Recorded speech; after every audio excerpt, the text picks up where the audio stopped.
아니다 책방. 자, 그럼 두 번째 악인. 두 번째 악인 2부로 돌아왔습니다. 여러분들 혹시 아마 2부는 들어보셨을 거예요. 일본 이름 마스우라 히로. 마스우라 히로. 일본명 마스우라 히로. 별명 일본 경찰의 호랑이. 일경의 호랑이. 일본 사람이신가 보네요. 네. 그리고 일본 사람이라고? 아니겠지. 한국 이름 노덕술 시인. 노덕술은 많이 들어봤어. 왜 다 자기들이 호랑이래? 그러게. 타이거 킴도 그렇고 일부에서 나왔던. 그러네. 그러네요. 그래서 아무튼 이분 같은 경우에는 여러분들도 아마 들어는 보셨을 거예요. 유명하지 않나요? 뭘로 들어보셨죠? 근데 그 이분도 약간 빨갱이 잡는 걸로 유명하지 않나? 고문하시는 분 아닌가요, 이분? 고문. 옛날에 그 어디 영화에 나왔지 않았나, 노덕술 씨? 되게 은근히 많이 이름 많이 들었어. 맞아요. 드라마에서도 뭐 나오는 걸로 나와요. 뭐 김구라는 데 나오고. 친일 경찰도 많이 나온대요. 그리고 그 영화 암살 보시면 거기에서 나왔나? 암살에 이제 그 반민특위 염석진 있죠? 반민특위 해체하는 사람. 그 마지막에 이정재 씨가 맡은 배역이 염석진이라는 캐릭터인데 그 캐릭터가 노덕술에서 모티브를 따왔다는 어떤 의견이 많아요. 네. 근데 그 사람 엄청 자기 애국이라고. 여기 총자국 보여주고 여기 총자국 보여주고. 그렇죠. 근데 이제 그러니까 거기서 모티브를 따온 거죠. 어느 정도는 꼭 그렇다는 건 아니고. 자, 그래서 본격적으로 얘기를 할게요. 그래서 이분은 1899년 6월 1일 날 울산에서 태어납니다. 울산 장생포동이에요. 지금 장생포라고 불리는 거기서 태어나서 이분은 어린 나이에 돈을 벌다가 일본으로 잠깐 건너가서 돈을 벌어요. 그리고 1819년에 1919년? 1918년에 경찰이 되려고 이제 경남 순사 교습소라는 데가 있었대요. 그냥 경찰 되는 어떤 연습, 훈련소 이런 데겠죠. 그리고 근데 이때가 일제 강점기인데 네. 조선인도 이렇게 뽑았나 보지. 조선인을 뽑았죠. 낮은 그 진짜 실무를 할 사람을 뽑지 않았을까요? 그렇죠. 왜냐면 같은 민족끼리 분열을 일으켜야 되니까 일본도 사실 그런 생각을 했을 거 아니에요. 우리가 얘네를 지배하는 것보다 얘네 중에 얘네끼리 갈등을 일으켜서 더 효과가 있을 것이다. 훨씬 더 우리는 최상위층에 있고 더러운 건 얘네 시키고 직접적인 건 그렇게 아마 생각을 했을 거고. 그 다음에 1920년에 순사 교습소를 졸업을 합니다. 그리고 나서 이제 21년에 순사 부장, 그 다음에 24년에 경부고, 32년에 경부예요. 경부가 뭐냐면 지금의 경감입니다. 엄청 많이 올라갔네요. 네, 경감까지 올라가는데 사실 12년밖에 안 걸리는 거예요. 잘 모르실 수 있지만 파출소장 지구대장이 경감이잖아요. 네, 파출소장 지구대장. 지금은 또 그리고 계급이 많이 적체돼서 그렇지만 저희 어릴 때 한 20년, 30년 전만 해도 경감이면 정말 동네에 한 몇 명 없어요. 동네 한 10만 명 사는 동네에 한 50명? 이 정도 있으려나? 동네 사람들이 다 알겠네. 그럼요, 다 알죠. 지금도 더 안 되죠. 지금도 그 정도밖에 안 돼. 지금은 더 늘었죠. 왜냐면 그 계급이 자연으로 올라가는 게 경감까지로 바뀌었거든요. 자동대로 올라가는 게. 경감으로 퇴직을 하시는 분들도 많잖아요. 그럼요.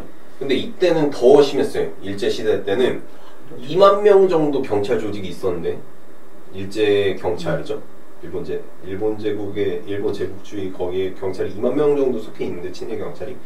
그 중에 단 86명만 경감입니다. 진짜? 네. 이 사람은 능력이 있어서 올라간 거. 이거 잘한 거 아니야? 그럼요. 엄청. 딸랑딸랑?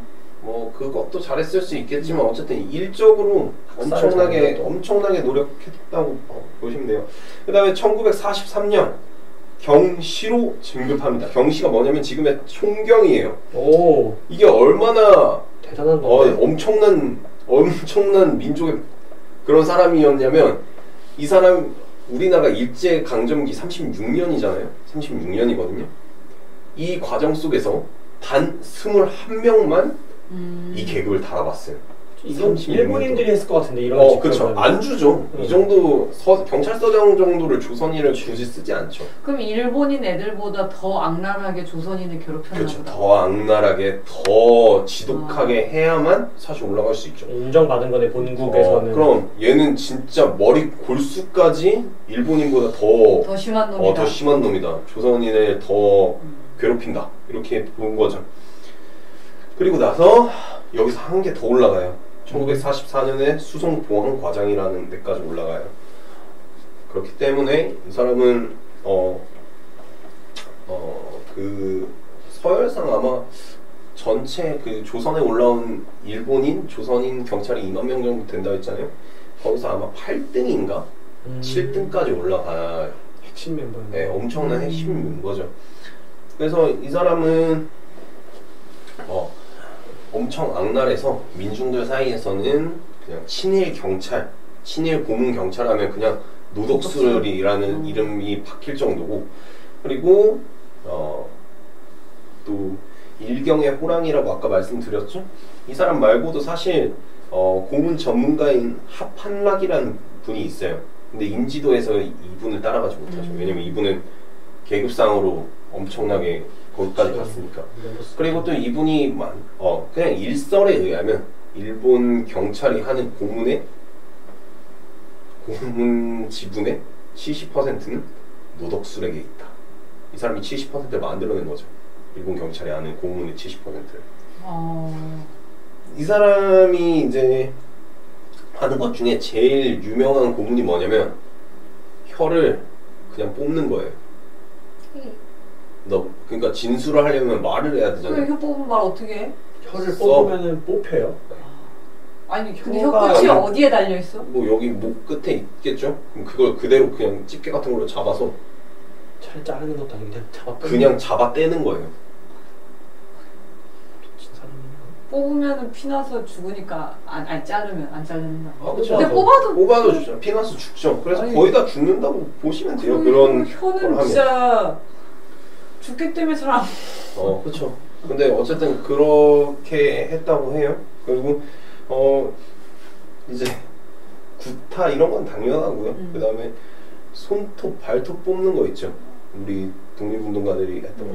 이 사람이 시초였던 것 같아요. 그리고 그 막 고춧가루 물 타가지고 콧구멍에 넣고 이런 거 있죠. 이 사람이 만들었다고 하고요. 그 다음 비행기 태우기라고 해서 공중에다 줄 묶어놓고 그 다음에 때리는 거 있어요. 그게 근현대 그때까지도 있었잖아요. 이 사람이 근데 그 고문술을 이 사람이 다 만들었나 보다. 이 사람하고 그 다음에 머리카락 뽑기. 머리카락 다 뽑아버리는 거죠. 그리고 데모상자라고 있는데 이게 뭐냐면 관짝 같은 데 눕혀요. 다 해가지고 못을 박아요. 안에 있는 채로. 그럼 내 몸에 이제 어딘지 모르지만 뚫리겠죠. 근데 죽을 만큼은 않죠. 왜냐면 못이라는 게 깊이 들어가진 않으니까. 엄청 깊게 들어가진 않으니까. 되게 엄청 그쵸, 공포심을. 무섭죠. 게다가 이게 폐쇄되잖아. 쿵쿵 거릴 때마다 어디가 아플지 모를 거 아니에요. 계속 들어가니까. 그리고 또 이제 전기 고문, 구타 뭐 이런 건 당연하다 이렇게 돼 있어요. 그래서 본격적으로 설명을 드릴게요. 이 사람이 1928년에 신간회의 간부 박일형이라는 사람을 잡아들여서 고문하고 또 이외에도 3명을 죽입니다. 독립운동가 3명을 고문으로 죽여요. 그리고 1928년에 혁조회라는 게 있는데 부산 동맹휴교예요. 어떤 민족적인 성향을 띠는 단체인 것 같아요. 그래서 이 사람이 혁조회 회장 김규직 등 9명을 잡아들여서 고문했고요. 그래서 김규직, 유진홍, 양정욱이라는 사람이 죽습니다. 그리고 조선 공산당 사건이랑 이런 데서 이제 보통학교 교원들을 잡아서 고문하고요. 그 다음에 29년에 조선인 일본 유학생 강연회 강연자도 고문합니다. 그리고 광주 학생 항일운동. 저는 이게 진짜 충격적이었는데 광주 학생 항일운동 같은 경우에는 그거잖아요. 이제 혹시 아세요? 기차 탄. 맞아요. 일본 애들을 괴롭혀서 조선 애들이 패싸움 났고 결국 이제 동맹휴업을 하는데 이 동맹휴업 관련자들도 체포해서 고문했다고 해요. 그리고 이 ML 당원이라고 하는데 이게 뭔지 잘 모르겠어요. 근데 어쨌든 김재학이라는 사람이 누덕술에게 또 고문 받았다 뭐 이런 식으로 굉장히 많이 했다고 해요. 그리고 독립운동가들을 굉장히 많이 고문했고 그래서 그 사람이 결국 올라갈 수 있었다. 그리고 이 사람이 그것뿐만 아니라 인격적으로 뭐지? 사람적으로 좀 그랬던 게 이제 외삼촌 그러니까 서승윤이라는 사람이 있다고 나와요. 그리고 황정호라는 사람이 있는데 둘이 친구였던 것 같아요. 그래서 서승윤이라는 사람이 소를 팔았나? 뭐 해서 큰 돈을 가지고 와요. 그리고 둘이 뭐 막걸리를 먹던지 뭐 이렇게 잠깐 얘기하고 모여서 얘기했다는 정황이 있는데 서승윤이 주검으로 발견되고 왜? 큰 돈을 갖고 있었고요. 근데 그 돈은 없어졌고 황정우라는 사람이 같이 있었다고 했죠? 그럼 당연히 그 사람한테 수사가 이루어져야 됐잖아요. 아니에요. 서승윤 형을 불러다가 조사합니다.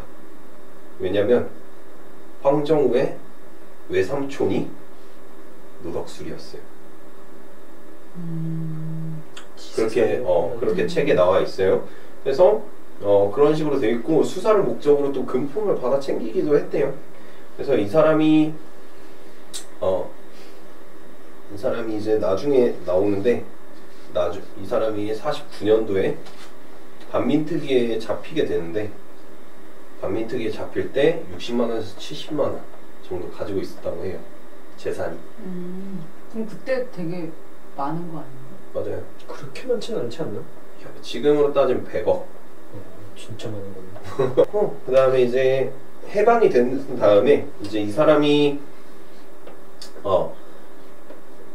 그 평양 경찰서장을 잠깐 맡고 있었는데 평양에 그 공산 당원들이 와서 이 사람 누독술이잖아요. 어떻게 했겠어요? 구금해서 죽여버리려고 했겠죠. 그때 죽였어야 되는데. 이 사람이 도망갑니다. 월남해요. 월남해서 이제 이승만 세력 그러니까 반 이승만 세력을 숙청하는데 이 사람을 쓰는 거예요. 고문 기술자니까. 그리고 좌익이죠. 그 사람들 잡는데 이 사람 쓰는 거죠. 고문해서 다 좀 불게 하니까. 그리고 이 사람은 뭐 그러고 나서 고문하고 막 이렇게 해서 경찰 수뇌부들이 뭐야 뭐 좀 덮어두고 일단 쓰자 이렇게 할 만큼 고문 잘하는데. 그럼요. 그렇게 된 거죠. 그래서 이승만이 뭐라고 했냐면 이 사람한테 반공투사라고 했어요. 아니 이승만이 문제네 다. 그렇죠. 그리고 나서 이게 되게 엄청 충격적인데 이 사람이 독립운동을 한 거에 있어서 독립운동가 중에 가장 현상금이 높았던 사람 혹시 아세요? 김구? 김구 아니에요. 김구 아니고요. 김구는 3등이에요. 김구 선생님 3등이고 그 영화에 나오는 나 조선 사람? 아니 그 영화에서 더 스승님 있잖아. 김구 선생님의 스승님이 있어. 아니다. 스승이 김구였다. 그 조승우 씨가 연기한 했던 나 조선 사람. 약산 김원봉. 김원봉. 사실 김원봉이라는 인물이 조선 그 일본 애들이 잡으려고 했던 조선 독립하는 사람들 중에 현상금이 1위였어요. 김원봉이 1위고 2위가 이승만인가? 아니 2위가 김구인가 이승만이고요. 2, 3위는 잘 모르겠어요. 김구 선생님 아니면 이승만이에요. 그래서 이 둘이 있는데 어쨌든 나중에 해방하고 나서 46년 뭐 이때 이후로 김원봉을 체포합니다. 그리고 그에게 고문을 하죠. 그리고 모욕적인 처우로 김원봉 선생님은 사실 월북을 해요. 그래서 사실 김원봉도 독립운동사에서 굉장히 많은 역할을 했는데 맞아, 월북을 했다는 이유로 가려졌다. 평가절하됐다는 얘기가 많아요. 근데 어쨌든 이 사람이 김원봉이 월북하는데 결정적인 역할을 했던 게 누덕술이다 라고 볼 수 있어요. 좀 마음이 아프죠. 왜냐면 월북을 할 그건 아니었지만 사실 제가 그 김원봉 선생님 그분의 입장을 좀 생각해보면 내가 평생을 거쳐서 항일운동 했어요. 독립했고 나라가 독립돼서 이제 왔죠. 그치. 금이한양을 해도 모자랄 판국에. 근데 일본 경찰이었던 놈이 친일 또 있어. 경찰이라고 했던 이 고문한 애가 여기 있는 것도 진짜 지금 마음에 안 들지만 걔가 나를 잡아서 걔가 나를 잡아서 감옥에서 또 날 고문해. 3일 동안 3일인가 이틀 동안 고문했다 나오거든. 3일인가 이틀 동안 내가 고문받았어. 얼마나 억울하겠어요. 그치. 이 나라에서 이런 처우를 받는다는 그쵸? 것 자체가 평생을 그쵸 그렇게 살았는데 그러니까 김원봉이라는 그 독립운동가의 마음도 어느 정도 저는 사실 이해가 됐어요. 월북을 했던 게 좋은 선택은 아니지만 그렇게 근데 됐고 그 당시 많은 분들이 월북했다고 들었는데 독립운동가 중에 응. 그쵸 친일파 애들을 자꾸 쓰니까 그랬을 것 같아요. 그리고 또 이 사람이 이관술이라는 사람과 또 엮여 있는데 나중에 그건 뒤에 말씀드리고 어쨌든 반민특위에 체포됐어요. 49년에. 그리고 이 사람이 지명수배 상태에서도 막 여기저기 돌아다니면서 내가 잡힐 것 같아? 막 이러고 돌아다녔다는 거예요. 넌 잘 모르지? 막 이러고 내무부 장관이었던 윤치영이나 아니면 저기 외무부 장관 장택상이라는 사람 집에 가서 장관이니까 뭐 얘도 고위급이었으니까 이 사람도 그래서 내가 잡힐 줄 알아? 막 이러면서 했는데 결국 잡혀요. 근데 권총 6자루를 몸에 지니고 있었고요. 실탄도 많이 갖고 있었고 현금 34만 원을 갖고 있었다고 하니까 대충 뭐 34만 원을 그때 당시 한 50억을 뭐 어떻게 무거워서 들고 다녔나 그 수표 당시에는. 만 원짜리 지폐가 또 있었겠지. 그렇게 들고 다녔겠죠. 그리고 그래서 100억 정도 된다고 해요. 근데 이 이승만 대통령이 노독술이 체포되자 노독술은 그저 치안 기술자다. 치안을 위한 기술을 했을 뿐이다. 그러면서 이제 정부가 보증을 써서라도 좀 알아봐라. 이거 빼낼 수 있는 방법 찾아봐라. 아니 왜 그런 하고 거지? 또 이제 박민특위 위원장만 고문 나갈까봐. 나는 자기 죽을까봐. 인간이 겁쟁이였네. 반민특위 위원장을 만나서 석방해줘라. 얘는 안 된다. 얘는 써야 된다. 이런 식으로 얘기를 했다고 해요. 그래서 뭐 이것저것 하다가 결국 국회 프락치 사건? 그러니까 이 그걸로- 반민특위가 이렇게 될래다가 국회에서 네. 뭔 일이 터져가지고 이게 다 해산될 이승만 텐데. 때문이었지. 그 이승만 또 다른 루트를 통해서 그 프락치 사건이 뭐냐면 너 국회의원 중에 프락지. 그쵸 그 공산당이랑 좀 연관이 있는 사람이 있었겠죠. 왜냐면 그죠. 기본적으로 독립했으니까. 사회주의 계열이 강했는데 이때는. 그쵸. 그러니까 이 사람이 자유당이 정권을 잡으니까 너네 북한이랑 연결 있다. 그래서 국회의원 13명인가 잡아가요. 그러면서 이제 그 아예 사회주의나 공산당 관련해서 얘기를 하지 못하는 분위기로 아예 만들어버린 거죠. 그러면서 이제 이 친일 관련된 인사들이 다 풀려나는 거죠. 반대로. 왜냐면 그 목소리를 내는 건 이 공산주의, 사회주의 사상에 있었던 사람들이 많이 그쪽으로 얘기를 했던 건데 이 사람들이 다 풀려나기 시작합니다. 그러면서 1950년에 이 사람도 풀려나요. 무죄가 돼요. 반민특위에 잡혔는데 무죄가 된대요.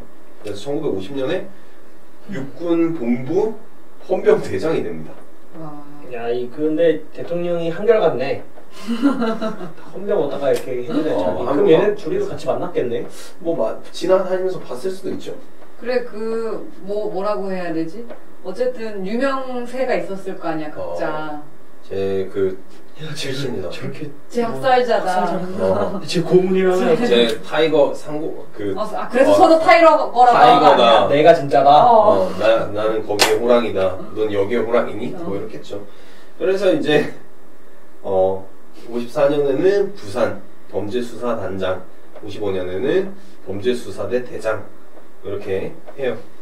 그 다음에 이 사람이 얼마나 좀 사실 머리가 좀 이상했냐면 고문도 사실 심리 압박이 되게 크잖아요. 아까 대못도 그렇고 사실 많이 다치죠. 많이 다치는데 뭐 매달아놓고 계속 때리는 것보다 저는 그게 훨씬 더 무서울 거. 무섭다고 생각을 하거든요. 왜냐면 이 사람이 하는 걸 보면 한 개만 예시를 들면 18살짜리가 이제 18살인가 19살짜리가 학생 시위를 하다가 잡혔어요.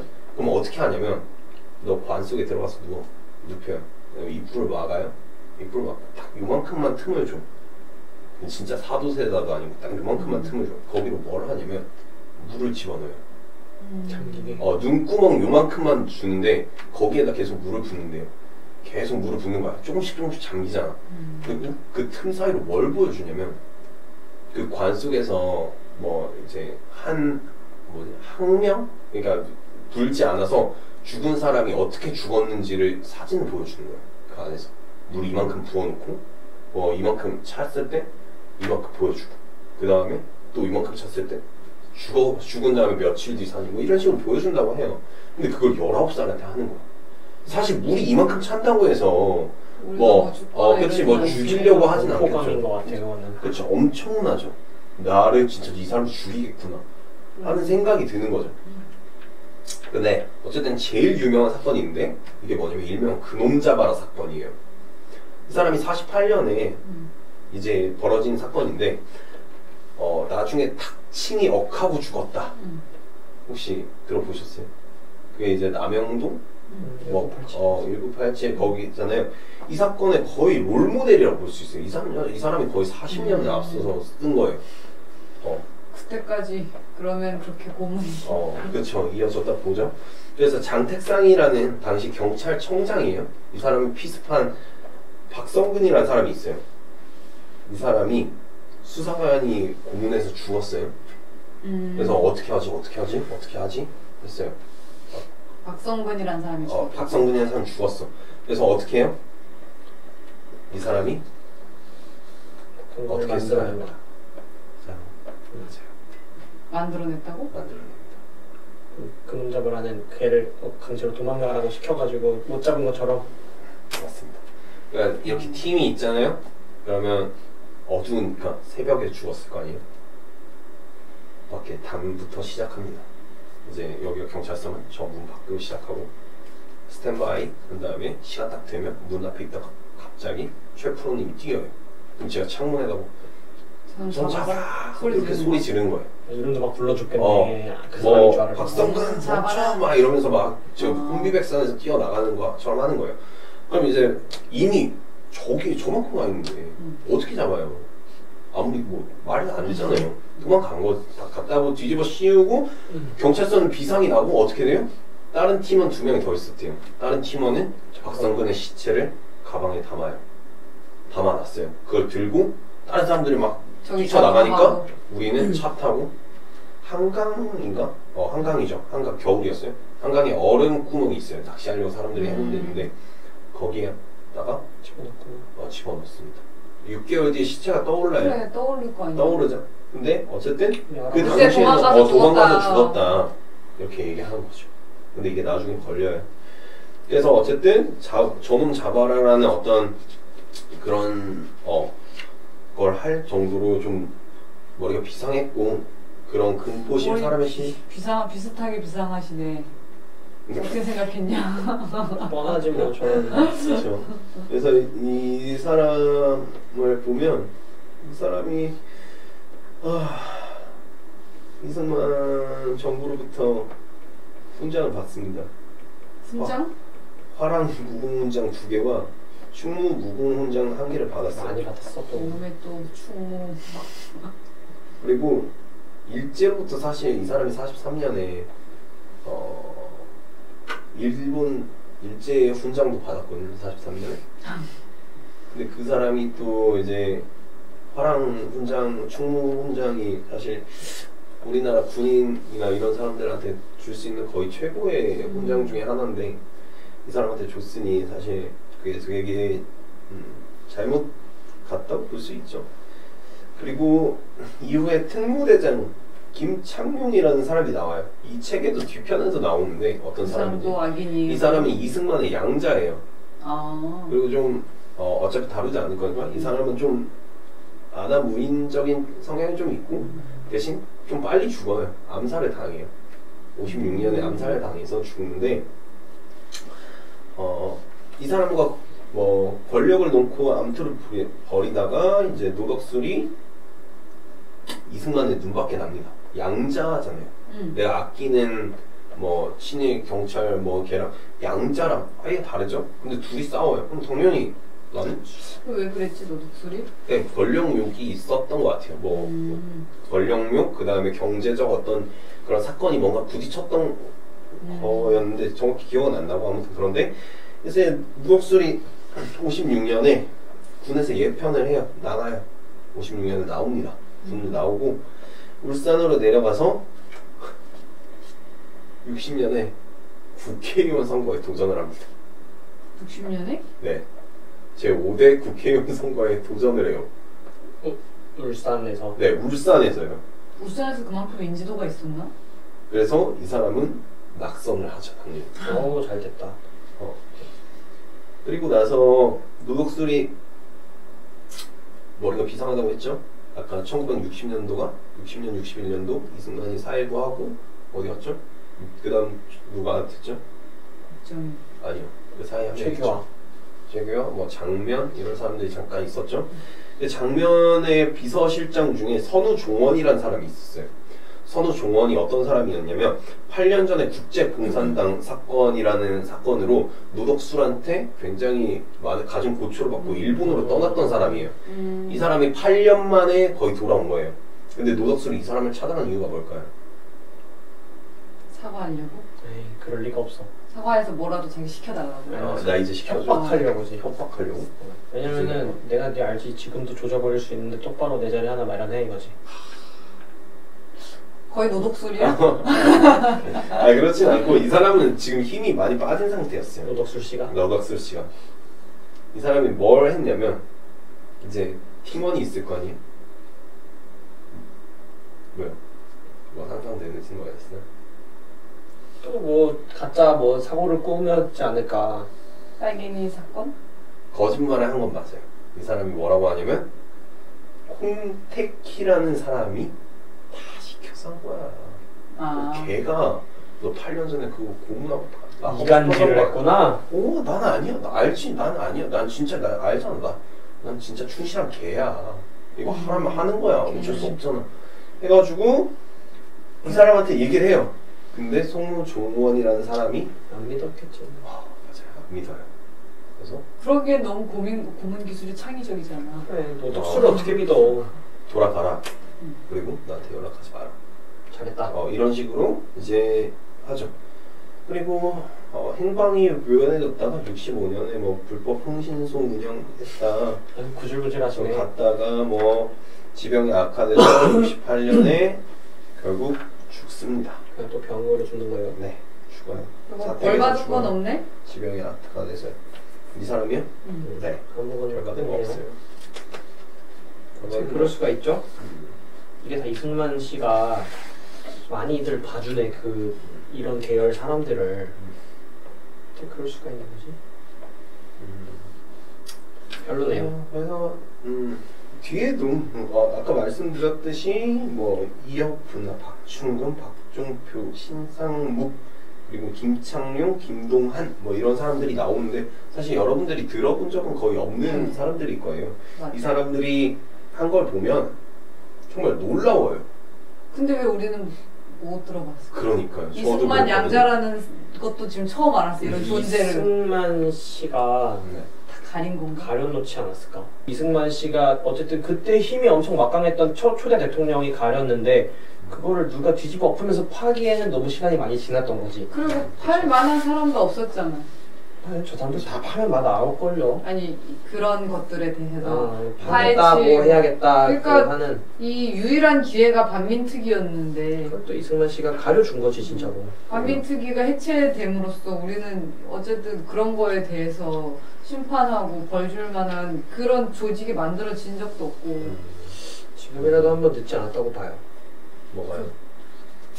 친일파 후손들을 색출하고 후손을 색출한다기보다는 친일파를 색출해서 다 돌아가셨겠지만 사실 그건 명예라고 보는 거야. 왜냐면 이미 죽었으니까. 죽었는데 뭐 그 감옥에 집어넣을 건 아니고 뭐 무덤을 파헤칠 건 아니고 그렇죠. 뭐 그래서 제대로 바로 잡는 거지. 아직도 그 전범들 잡아다가 80, 90된 노인들 다 벌 주고 징역 살게 하고 이러는데 지금도 똑같아. 법 걸려 들어가면 다 풀어가지고 이승만이랑 다를 게 뭐야? 이승만 때 만들어 놓은 거지. 그때부터 이어지는 사례. 관례를 만들어준 거지. 그 고문 기술도 노독술이 다 만들어줘서 민주화 운동하던 학생들 다 그렇게 고문하고. 그렇지. 근데 뭐 절대적으로 뭐 그렇죠. 좀 그래요. 절대적으로 잘못했네. 세상에 절대적으로 나쁜 건 없다고 생각을 하는데 이거는 좀 절대적으로 잘못되지 않았나. 왜냐면 우리 때부터 이런 거에 대해서 생각을 좀 했었는데 이걸 청산하지 못했다는 이유 하나만으로 사실 우리나라는 평생이 아니라 이 나라가 망할 때까지 우리는 그 논란과 그 이야기가 끊지 않을 거예요. 그럼요. 너는 할아버지가 뭐였다. 니네 뿌리 이제 만약에 나중에 누구 친일파의 큰 후손이 진짜 위대한 아인슈타인이나 노벨 그런 사람들처럼 완전 똑똑하게 아니면 우리나라 엄청나게 발전시킬 수 있는 뭔가 아이디어나 기술력을 가질 수도 있어요. 그렇죠. 대단한 사람일 수 있는데. 근데 그 사람이 세상 밖으로 나오기는 쉽지 않을 거다. 그런 생각이 있어도 그런 업적을 가질 수 있어도 나오긴 쉽지 않을 거라고 생각해요. 어떻게 보면 거기도 이렇게 한번 청산을 해야 그나마 후손이 떳떳할 수 있는데 떳떳하게라도 살 수 있는 건데. 그러니까 나는 이런 거 알고 할아버지의 잘못을 한다. 하지만 나는 나다 이렇게 할 수 있는데 그게 없었으니까 대부분의 사람들은 그렇게 생각하겠지만 국민들은 생각을 그렇게 안 하는 거죠. 어차피 그 돈으로 호의호식하면서 저렇게 했겠지 뭐. 쉽지 않을 것 같지. 이제 와서 내가 갑자기 사죄를 한다고 우리 할아버지가 잘못했어요. 우리 할머니가 잘못했어요. 쉽지 않을 것 같아. 그 사람들이 사과할 건 없는 것 같아. 후손들이 왜 사과를 해? 근데 우리도 일본에게 사과를 요구하니까. 그렇지. 일본 정부에 요구하는 거잖아요. 근데 뭐 일본 정부 입장에서 우린 그 정부 아닌데. 그거 80년 전, 100년 전인데 뭐. 그래, 거긴 같은 정부잖아. 그렇지, 같은 정부긴 하지. 그때부터. 그 정통성을 자기네가 깬다는 거 아니야? 우리 같은 정부 우리는 아닌데. 그 정부 아닌데. 그 정부 맞잖아. 그때 나였으면 난 살아있을 건데. 그때 나였으면 난. 내가 그때 뭐 수상이었으면 사과했지 이렇게. 근데 약간 진짜 우리나라 근현대사의 역사는 그 약간 잘린 부분이 있는 것 같아. 뚝 끊긴 부분. 의도적으로 가려졌겠죠. 의도적으로 없어진 부분도 있고 그 사이 이렇게 한 80년대 중반까지 한 50년대 후반부터 60년대 어쨌든 거기가 툭 없어진 것 같아. 되게 많은 일이 있었고 밝혀져야 되는 되게 많은 일들이 있는데 찝찝한 시대였던 거야 사실은. 적나라하게 밝히기가 자기들도 민망했으니까 여러 겹으로 가렸을 거 아니에요? 근데 어떻게 우리나라는 그걸 문제 삼는 사람이 없어. 저는 사실 이 책을 보기 전까지 그런 걸 안 믿었어요. 저희 할머니께서 저한테 해주신 얘기가 있었는데 국군이 사실 그렇잖아요. 전 태극기 연날리며를 보면서 되게 그렇게 생각했거든요. 북한군이 막 하면 거기 마지막에 장동건이 눈이 완전 돌아서 핏줄 해가지고 수염도 완전 하고 그런 상태로 와가지고 막 이제 국군을 죽여요. 그래서 그런 영화나 이런 걸 사실 어릴 때 되게 보고 자랐기 때문에 북한군이 그 보통 사람들을 많이 죽였을 거라고 생각하는데 이 책에 보면 그런 게 나와요. 그렇지 않다. 북한군이 죽인 거는 한 10만 명? 12만 명 정도 좀 되고 북한군은 납북한 숫자가 많다. 납치해서 데려가는 게 14만 명, 15만 명이고 자 그럼 국군이 돌아다니면서 북한은 그 부역자라고 하면서 민간인을 얼마나 죽였냐? 대충 계산해도 100만 명이 넘는다 라고 되어 있어요. 저희 할머니께서 그런 비슷한 얘기를 하신 적이 있어요. 북군이 와서 부역자 잡는다고 갑자기 막 다 죽였다는 거예요. 그래서 지금은 사실 그렇잖아요. 북한군이 와서 우리나라 사람 죽였어. 그럼 그래. 근데 갑자기 동네에 있던 국군이 우리 동네를 우리 주변 사람 죽였대. 안 믿기잖아요, 사실. 그래서 그랬다고? 그럼 뭔가 또 오해가 있지 않을까라는 생각을 했어요. 근데 되게 많이 좀 그런 일이 북한군도 좀 그랬지만 특히나 국군이 좀 그런 게 심했다 뭐 이런 말씀을 하셔서 안 믿었는데 이 책을 보면서 진짜 그랬을 수도 있겠다. 물론 다 그렇진 않았을 거예요. 할머니께서도 도움 받으신 분도 많고 국군 중에 북한군에도 고초 겪고 조금 모두라고는 할 수 없지만 그렇지만 어쨌든 좀 우리나라 국군이 자국민에 대해서 좀 보호보다는 그때 당시에 워낙 이제 뭐 이념 대립 때문에 그랬을 수 있지만 그래도 보호를 해야 되는 그 본분은 좀 있지 않았나 그런 생각을 해봤습니다. 그래서 아무도 얘기를 못 하나 보다. 우리가 더 저지른 게 많으니까.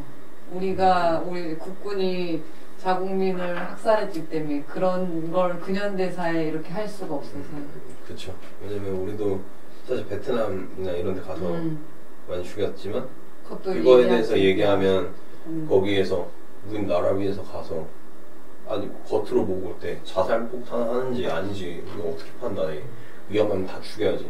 그러니까 어느 정도 사실 이해되거든요. 제가 갔어도 맨 처음부터 우리가 거기 마을에 있는 사람들 죽이진 않았을 거 아니에요. 근데 놔뒀더니 얘네가 갑자기 어떤 여자애가 뭐 이제 놀다가 갑자기 옆에 있는 애가 죽어. 그럼 몇 번 그런 거 당하니까 이제 했을 거란 말이죠. 근데 그게 너무 좀 그 경계선이 너무 어렵기 때문에 전쟁이 맞아. 그렇죠. 누구도 믿지 못하게 되는 거고 그런 상황에서 참 힘들었겠다. 힘들었습니다. 진짜 힘든 근대사네. 우리나라뿐만이 아니겠지만 대부분의 나라가 특히나 우리나라는 참 힘든 일이 많았네요. 그렇습니다.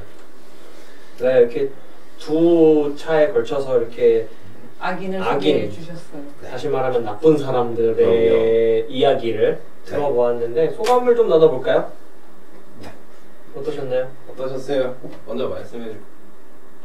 네, 먼저 말씀해 주세요. 이런 사람들이 있는 거를 몰랐고 별로 사실 알고 싶지 않는 우리나라 역사의 한 단면인데 어떻게 보면 반대로 알아야 하는 이야기들인 것 같아요. 이게 약간 학교 교육이나 이런 데서도 좀 얘기가 됐으면 좋겠다. 그게 그렇죠. 우리의 나라의 부끄러운 역사라도 이런 거를 가지고 이렇게 더 나아가는 방향으로 가야 되지 않나 그런 생각을 했습니다. 저도 비슷한 생각을 했어요. 이거는 학교에서도 마땅히 가르쳐야 될 내용이고 이거에 대해서 이런 사실이 있다는 거에 대해 부끄러워할 필요는 없어요. 우리가 한 건 아니고 이런 일이 있다는 걸 인정하는 게 오히려 더 맞아. 내가 한 일 아닌데 뭐 모르면 어때? 이게 아니죠.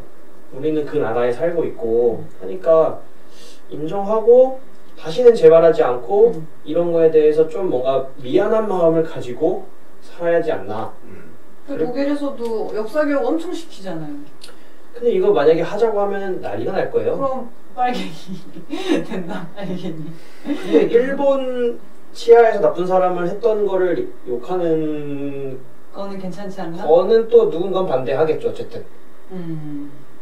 근데 이건 참 어렵지만 언젠가는 해야 될, 모두가 알아야 될 이야기를 오늘 들은 것 같아. 좋습니다. 네. 그리고 생각보다 제가 이 사람들의 심리를 잘 안 알아요. 그러게요. 대답하는 족족 다 정답이 되네요. 전략을 잘 맞추지? 네. 지금 태어나길 잘했지. 여기 악인의 소개된다. 악인에 나오면 어떻게 내가 막 노덕술한테 난 이런 생각이 든다. 야, 이게 더 좋아. 난 잔인한 건 생각이 안 나요. 어떠셨어요? 저는 앞에서 해주신 얘기 너무 잘 들었으니까 저는 책 홍보할게요. 이 책을 여러분들께서 만약에 보신다면 굉장히 도움이 좀 될 거라고 생각을 해요. 앞에서 그 도움되는 이유는 너무 잘 말씀드렸으니까 마지막으로 홍보를 좀 하면 아까 여기에 두 분만 소개를 해드렸는데 다른 분들 중에 되게 흥미로운 분들이 많아요. 흥미롭네. 중국에서 뭔가 일을 하시다가 일본의 경찰이 되고 독립했죠. 한국에서 또 일을 하다가 갑자기 박정희 대통령을 비난하고 미국으로 넘어갑니다. 그리고 나서 죽을 때는 북한에 가서 죽으시는 분도 있고요. 돌아가시는 분도 있고 그 다음에 국회의원인데 동네 사람들 다 죽여요. 국회의원이? 네, 국회의원인데 동네 사람들 다 죽이고 그 다음에 국회에 가면 한마디도 못한다고 이제 기사가 났어요. 국회에서 한마디도 못하는데 죽인다는 건 진짜 진짜 목숨을 끊는 거예요? 맞아요.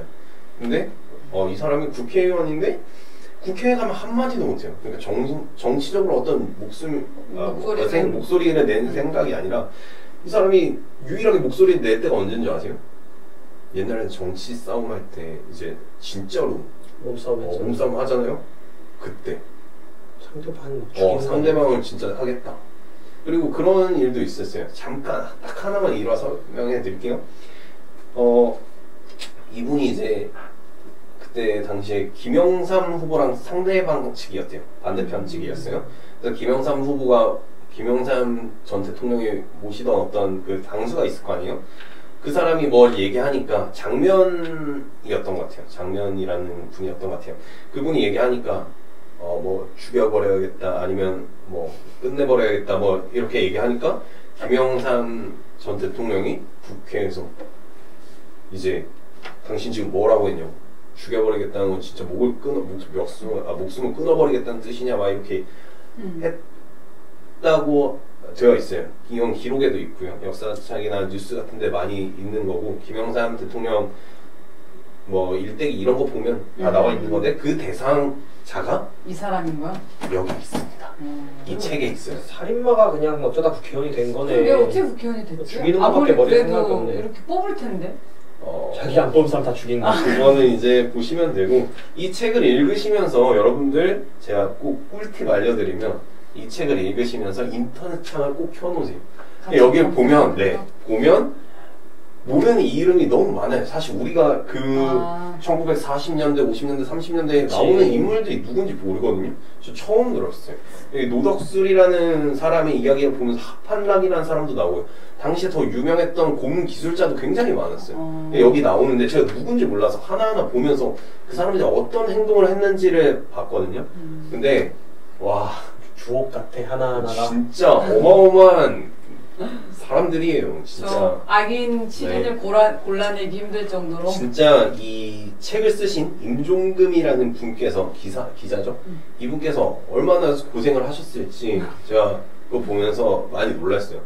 사건 하나가 터지면 여기 관련된 사람들이 딴 데 가서 또 얘는 또 이거 하고 얘는 또 여기서 이거 하고 하는 거예요. 그러니까 이름은 계속 나오는데 얘도 어마어마하고 얘도 어마어마하고 얘도 7개로 추리는데 진짜 힘드셨겠다. 그렇죠. 추리는데 힘드셨겠다 그런 생각을 했고요. 그만큼 한 2편 나오지 않을까요? 지금 70주년에 이게 나왔으니까 80주년에 제가 메일 한번 보내보도록 하겠습니다. 80주년에 만들어주세요. 만들어주세요. 그러고 보니 책 여기 소제목이 교과서에선 볼 수는 없는 부끄러운 역사네. 네, 그렇습니다. 그래서 여러분들 꼭 요거는 한번 인터넷에 켜놓고 검색하면서 읽어보시고 읽어보시면 합니다. 알아야겠네요. 추천드립니다. 네, 오늘 이렇게 악인에 대해서 잘 들어봤고요. 이제 다음 자유 주제 혹시 뭐 준비 중이신 게 있으신가요? 아니 없다고요? 갑자기 생각하니까 여기 악인이랑 연결된 것도 있고 그 예루살렘의 아이히만을 쓴 한나 아렌트 그분은 제가 이제 개인적으로 좀 존경하는데 그분 책을 정확하게 읽은 건 없어요. 근데 이제 그분의 인생도 되게 좀 우여곡절이 많고 여기 악인 그 아이히만이 전 세계적으로 유명한 그 전범 중에 한 명이잖아요. 그렇죠. 그 이야기를 하면 좋지 않을까라고 생각하고 있습니다. 준비를 잘 해볼게요. 네. 끊어졌나 봐. 저건 어차피 나 찍는 거라 상관없어. 예고편이 여기여서. 네. 그러면 기대하면서 또 다음 시간에 만나 뵙도록 하겠습니다. 안녕. 원래 마지막 인사 항상 이렇게 어색하게 하나요?